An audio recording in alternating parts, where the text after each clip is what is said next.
question was, like, before I did my project, is there an increase in sports injuries from, like, compared to 80s, 90s to now? So, the first question relating to that is, for how long you guys have been at Memorial, have you seen an increase in injuries? I would say it fluctuates every year. Every season, we seem to have like more of a theme.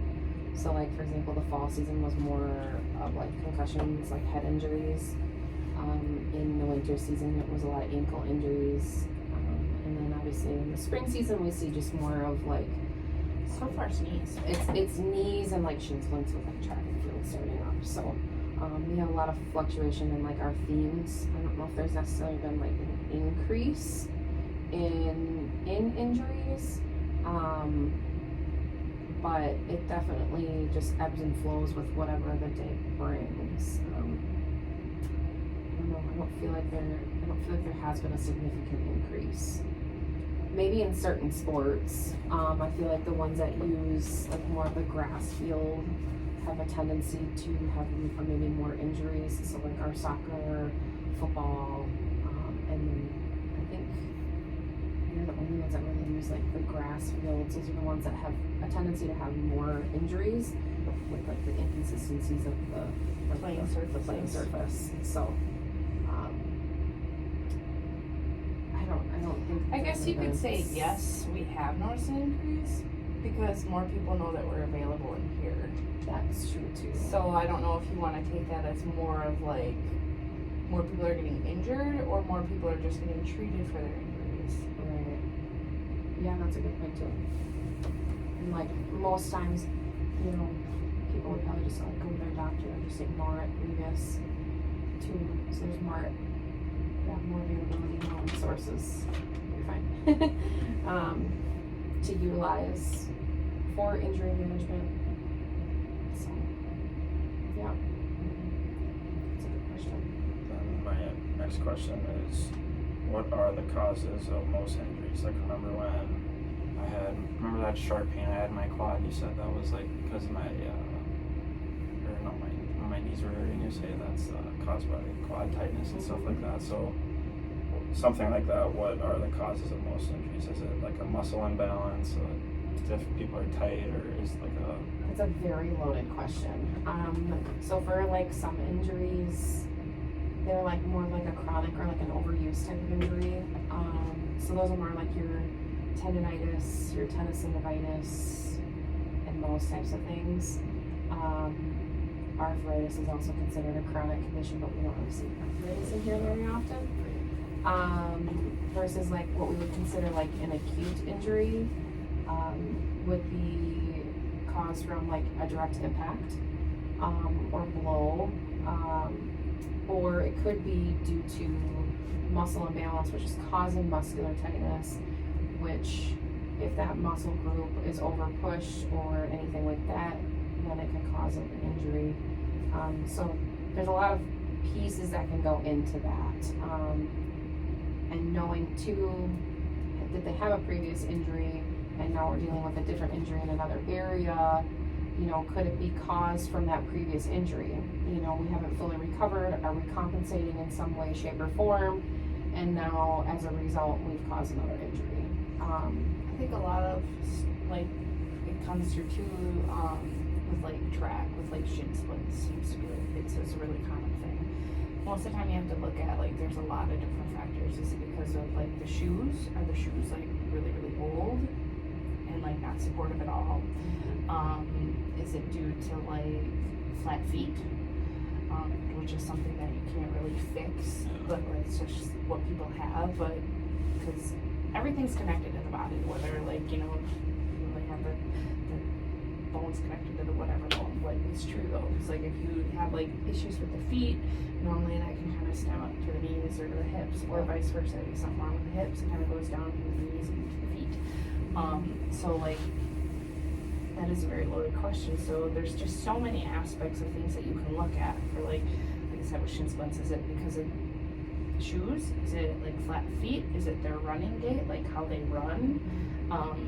And is that because of like muscular imbalances within the hips? you know, stuff like that. Where it's like with lifting, like if somebody's like, well, I was lifting and I felt a pull or whatever, okay, well, is that because you're tight, or was that because of your form? Is your form bad? I think that's a very loaded question. It's a good question, Yes. but there's a lot of things that we look at in our role to kind of find the root cause of things. A lot of times, like you look at basically everybody in the school has tight hamstrings. That's just how it is. Yeah. So, you know, you kind of have to like look into that factor. Is there back pain because of the tightness in the hamstrings, and that's pulling on the pelvis, and now the back's trying to overcorrect it? Combo that with probably some weak core muscles, you know, that kind of, there's a lot of contributing factors to things for many different causes. Or like Jess said, like a direct blow or like one incidence, like an ankle sprain. Usually that's not due to like an imbalance or anything like that. That's due to a trauma. But you know, like some of those more chronic injuries, or even like some muscular strains, like, you know, when we ask like, how did this happen? Well, I was in the weight room. Okay, well, how was the form on that? Or are you really tight? So there's a lot of components that kind of go into this diagnosis of injury and finding like the root cause of things. Okay. I don't know if that really answers it, but That's it. That's it. It does. Yes, it can be. yes. Long story short, yes, it can be, but there's a lot of other pieces that we have to look at in order to, you know, figure it out. So then, how would you help an athlete understand their injury, and what is your process of diagnosing an injury? As far as like understanding their injury, that comes down to like what we would consider patient education. So educating them on, you know, what you found in your evaluation. You know, we use a lot of diagrams, and like showing them like, this is where this muscle is, this is where it connects. You know, if you're tight here in your quads, it all comes down and it connects here, and kind of just explaining to them what different things are going on in their body. I use the diagrams a lot, like I said. I try to help just explain to them, you know, it could be due to X, Y, Z. You know, just trying to help them through, you know, understanding the injury itself, and then trying to educate them on, okay, here's now what we're gonna do.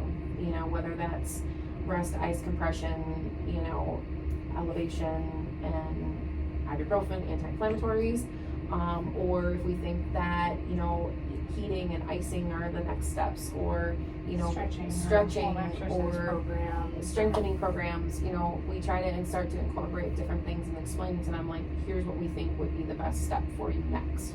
bracing, taping, Yep, and you a know, combo of all those things. kind of trying to figure out a treatment plan is what we would consider that. We call it a treatment plan. This is what it's going to consist of, you know, and we just check in every day, figure out what we need to do, if we're making any improvement or if we're not making any improvement. In here, typically, if it's an injury where we're not making any improvement over time, then we will make an official referral for them to be evaluated. Or obviously, if we're concerned right away when we're doing our evaluation, we'll make the referral as well. The evaluation consists of a lot of pieces.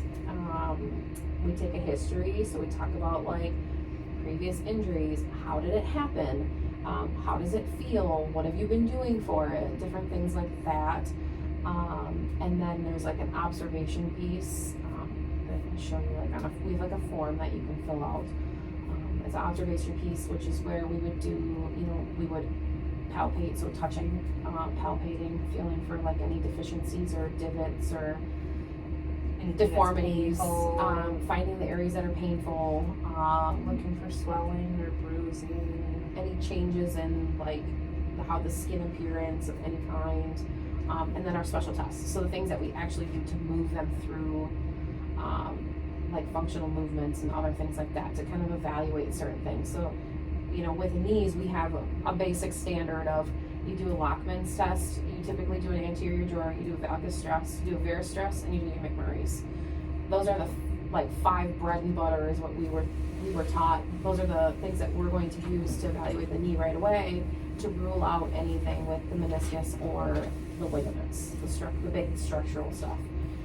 And then that'll kind of guide us into, you know, the soft tissue stuff, more muscular based. And then we have what we would call manual muscle testing. So we're testing the muscle strength itself. We look at like range of motion. Range of motion is, So like at what point, like if you have knee pain, like at what point does it hurt to like bend it up? And at what point does that happen? Or does it hurt to like straighten it and stuff like that? And So go through like active, which is like you actively straightening and bending your knee, passive, which I would do, and then resisted or like manual muscle testing, so testing the strength. Yeah, so I mean, I think it's not as easy as it seems. So like a lot of times to the naked eye, I think it looks really simple and really easy, but there's a lot of things going through our head while we're doing that. We're observing a lot of different things while we're doing that, and we're not just moving them through just to see how it looks. We're observing a lot of different things that are happening at that point.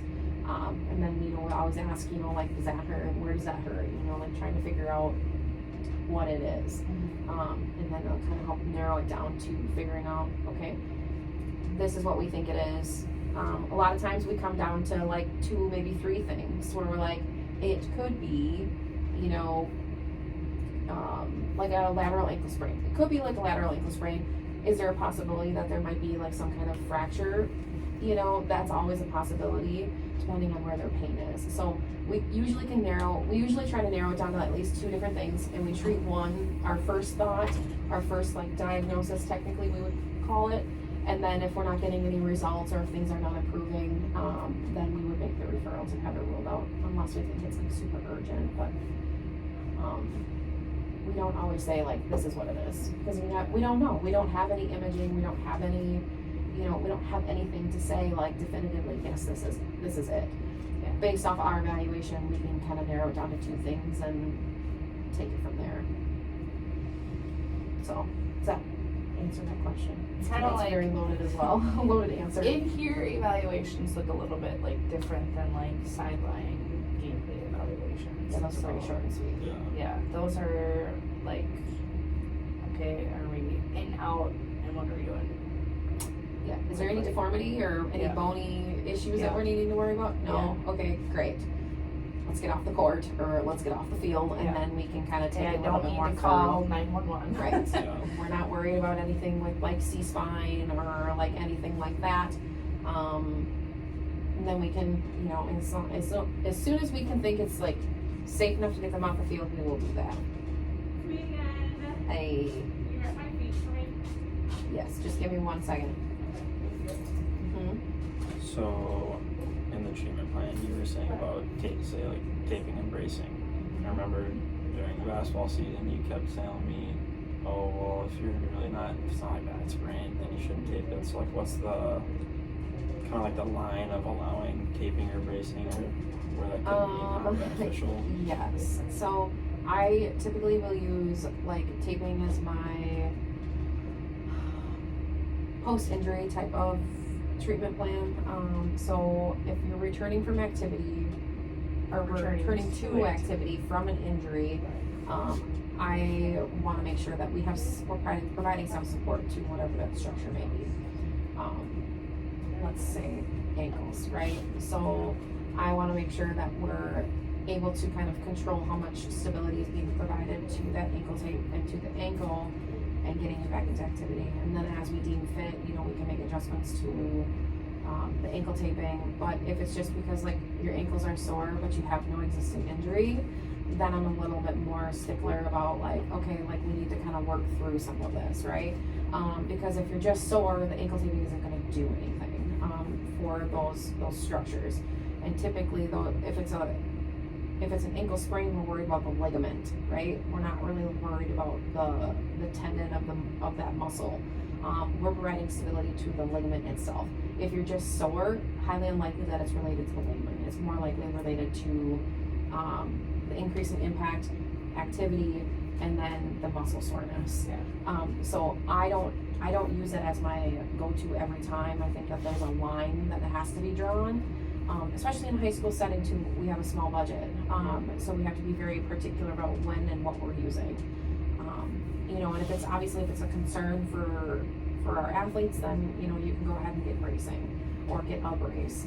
I don't like relying on ankle braces because there is a lot of research out there that shows that those structures become dependent or weaker because of the bracing. So we want your body to be able to do the activity without having any of the support if we can't tolerate that. So that's kind of my line. Our biggest piece of when we recommend like taping or bracing, especially like post like acute injury like ankle sprain, is protection. Because most of the time, actually like majority of the time, if you're able to return to play, those structures haven't fully healed.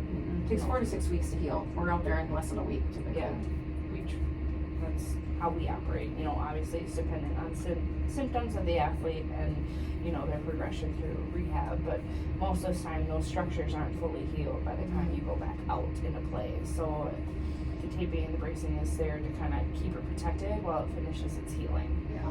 Where in like more chronic cases, if people have like weak ankles, you know, that would be kind of, you know, where we kind of want you to be not reliant on that stuff like Jess said, because now you have to protect it and provide that for it when you really need to, like, your body to do the work for itself. Correct.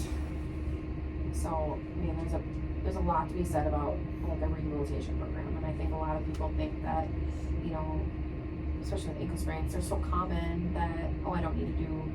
It happens all the time. I roll my ankle all the time. I don't need to do any strengthening. In reality, you really do. Because every time you roll your ankle, those ligaments are getting overstretched every time. And now they're not able to provide that stability that they were before. So now you have to you have to really work on strengthening the soft tissue around them. So the muscles and the tendons, right? Those are what are now going to provide the stability. And if you don't have that, then that's where you're gonna have like the weak ankles type mentality of like, I need to have this, or like become really dependent on the bracing in order to get through activity because they just lack what we call like the dynamic stability of the ankle. So yeah. And then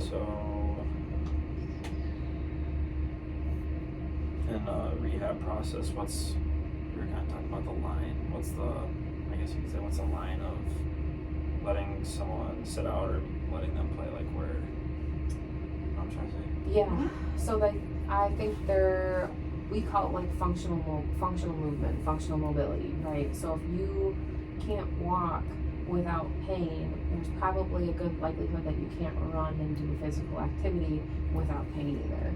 So if you can't get through your functional activities, your activities of daily living without having pain or discomfort, then athletic activity is going to get kind of pushed on the sideline, right? We want to make sure that you can get through your daily life first without having pain before we, you know, throw you back out on the field or court or on the, you know, any playing surface, right? I think that's why we do it too, is we do like more functional stuff like Jess said, but we also do like a non-contact practice most of the time. Right. Like having you go through like drills and incorporate yourself, and then you can kind of like Gauge it. more sport specific type stuff, and then you can be like, okay, it hurts when I have to like plant and cut. Okay, well, you kind of need that to do that in basketball. Yeah. So to me, that's kind of saying, okay, you're not quite ready to go back up. We need to work on more of those like movements where you're like pushing and planting to help provide stability and strengthening in those areas. You know, in a rehab program, like after injury, there's like certain aspects that you want to like cover. First of all, is pain management.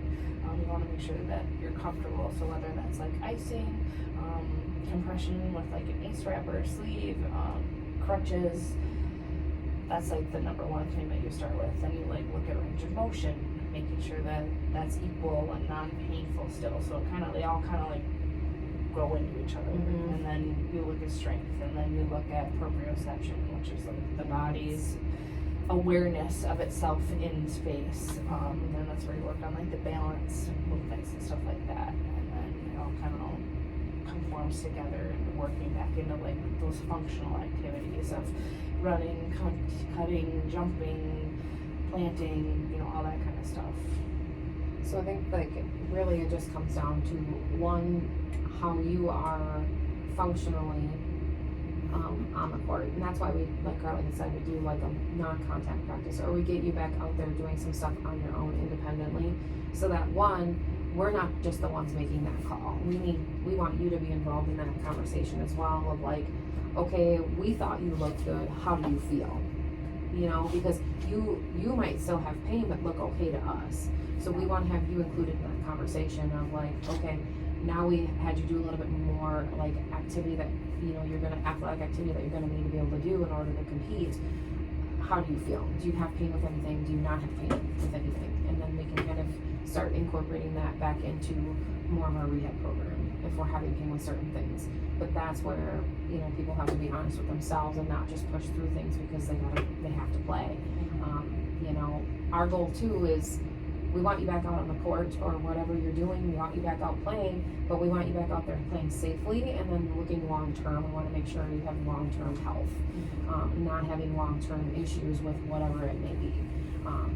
And that is really in particular when we start talking about concussions as well. We want to make sure that we're protecting you.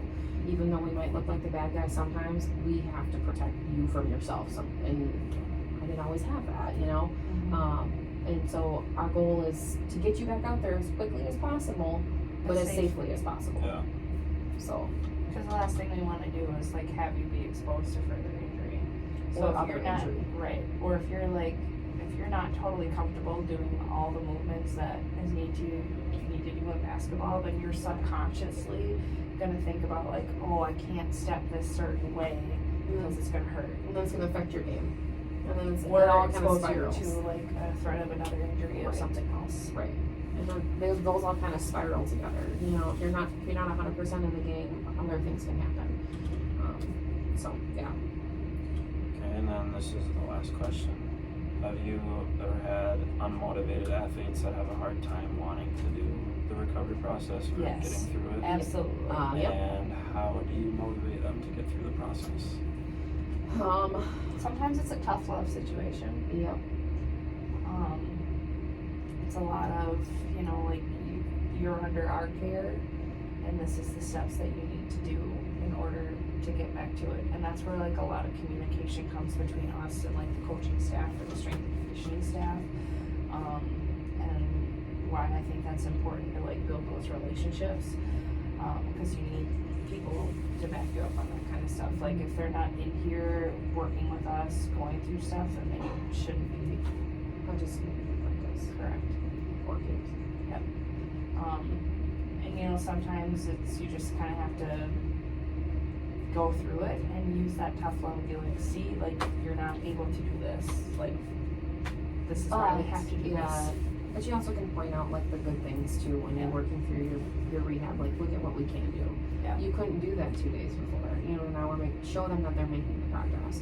And I think that, you know, getting a coach involved in that situation where like, okay, so-and-so's not coming in here, they can light a little fire under their hiney to get them in here and get them moving, right? And, you know, sometimes if it just really isn't working out where they can find the time to come in here, then we'll recommend to mom and dad, like, hey, maybe you need to go to formal physical therapy. Go to a physical therapist where now you have the appointment and now this is what you're doing. And sometimes we've had that where it's just so hard with, okay, well, practice is at 3:15, we get done at 2:58. I have 15 minutes to get out to practice and get dressed and do what I need to do after school. So sometimes we fall into kind of an unfortunate rut here where we don't get to do the rehab programs that we would love to do with all of these kids. There are a lot of things that our athletes could benefit from, but we just simply do not have, one, the resources, or two, the space and time to do that, because they want to be out at practice and technically they're out there, they can do the activity. Are they maybe fully healed and ready? Maybe not necessarily physiologically, but they feel fine and they can do it. So there's a fine line with that as well. Whereas in a college setting, they have this is your treatment time. This is when we're doing things. This is when we lift as a team. This is when we practice as a team. There's a little more flexibility in the college world versus the high school world, where it's literally like, we need you out there. This is what we're doing. This is what time we're going. We don't have a lot of wiggle room. So you know, we do the best that we can to get them out there, but I think sometimes too it's helpful, a helpful trick is to get the athlete like incorporated like within the rehab program, like something fun. yeah, helping them like get them involved, help them pick what exercise they want to do, or like kind of involve them within their plan of treatment, I guess. I think kind of helps sometimes too. So Or if you have a teammate that's just in here, like have the teammate like toss a ball at them when they're doing the balance, like have it be fun. Or oh, you know, like why don't you go out to practice and why don't you do some stuff on the sideline or what, you know what I mean? Just things that they can do, and so that they don't feel completely like secluded from the team, because that's the last thing we want is for them to feel like they're no longer part of the team. We want them to still be involved with everything that's going on. So we find like creative ways for them to do that. or if they can participate like in the warm up. Something is better than nothing. Yeah. So we just try to find little ways to get them back in with the team and still feeling like they're making progress. Still feel like they are motivated and get them, and know maybe if they see, oh, I can do the warm up, okay, maybe that's gonna get them moving with coming in here and doing the rehab to get back. So we do see that quite a bit. We see it through younger populations, younger ones Yeah. that maybe haven't found their way yet. Yeah. You know, still kind of learning about their own body as well, like figuring things out. And but your upperclassmen we don't really see that much with. Yeah. That was my last question. Super cool. Good questions, man. Yeah. Thanks, guys. Thank you. Put the stool back.